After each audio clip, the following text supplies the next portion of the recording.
Hello అండి, welcome back to our YouTube channel. ఈ video అయితే చాలా ఎమోషనల్ స్టోరీ అండి. ఇలాంటి సిచ్యుయేషన్ ఏ మదర్కి, మెయిన్గా బ్రెస్ట్ ఫీడింగ్ మదర్కి మాత్రం అస్సలు రావద్దు అని ఆ దేవుణ్ణి కోరుకుంటున్నాను. స్టోరీలోకి వెళ్ళిపోయినట్లయితే మా పాపకు 3rd మంత్ అప్పుడు మా ఆయన వాళ్ళ ఇంటికి వెళ్ళాల్సి వచ్చింది. ఒక ఈవెంట్ ఉండడం వల్ల వెళ్ళాం. మంచిగా వాళ్ళకి తెలిసినంతలో వెల్కమ్ అయితే చెప్పారు. నాకు మా పాపకు ఫుల్ హ్యాపీ అనిపించింది.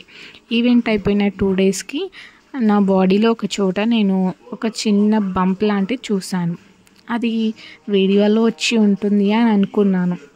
ఆ నెక్స్ట్ డే ఏమైందంటే ఫుల్గా body pains, joint pains, body అంతా హీట్ అవ్వడం, అలాంటివన్నీ సిమ్టమ్స్ ఉండడంతో ఫీవరే అయి ఉంటుందిలే అని చెప్పి నేను హాస్పిటల్కి వెళ్ళాను. అక్కడ బ్లడ్ టెస్ట్ చేసి డెంగ్యూ అని చెప్పి నాకు మెడిసిన్ కూడా ఇచ్చారు.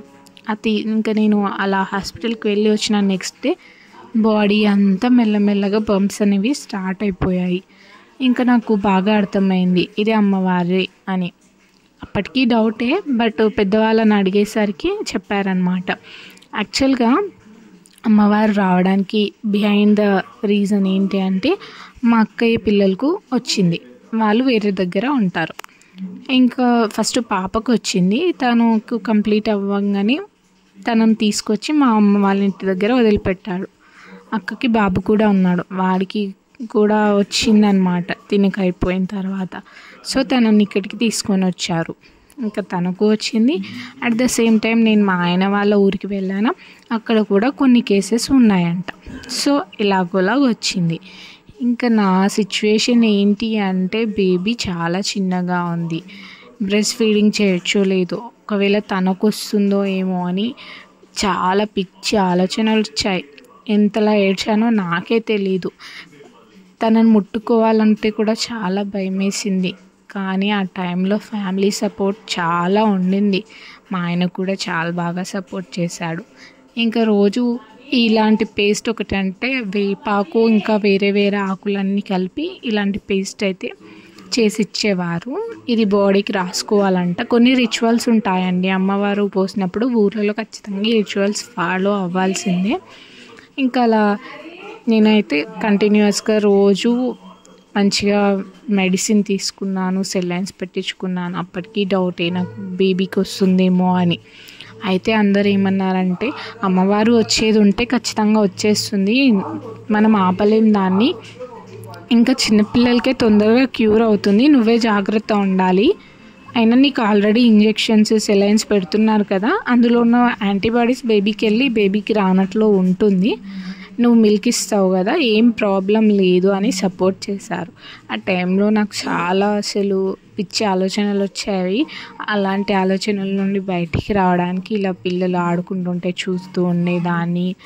ఇంకా మోస్ట్లీ ఫుడ్ కూడా కూలింగ్, ఏదైతే ఫుడ్ మన బాడీ కూల్ చేస్తుందో అదే తినాల్సి వచ్చేది. బాడీ ఎంత హీట్ అయ్యేది. అలాగే ఇంకా కడుపులో అయితే చాలా మంటగా ఉండేది. ఇంకా బాడీలో బంప్స్ వస్తాయి కదా, అవైతే చాలా దురద పెట్టేదండి. నేనైతే చాలా గోకాను. దాని ఎఫెక్ట్ బాగా పడ్డదనమాట. స్కిన్ మీద గుంతలు అనేది ఏర్పడ్డాయి. మోస్ట్లీ మంచిగా ఫ్రూట్స్ తినేదాన్ని.